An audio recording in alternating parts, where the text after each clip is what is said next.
despertar, la nueva luz nos guiará al mar azul, abriendo camino.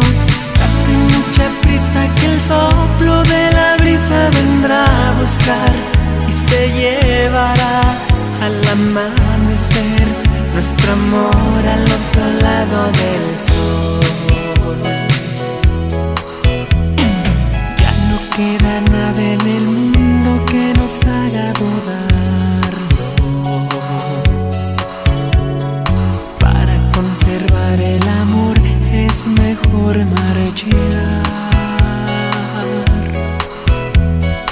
No nos hace falta la gente ni vivir a su lado.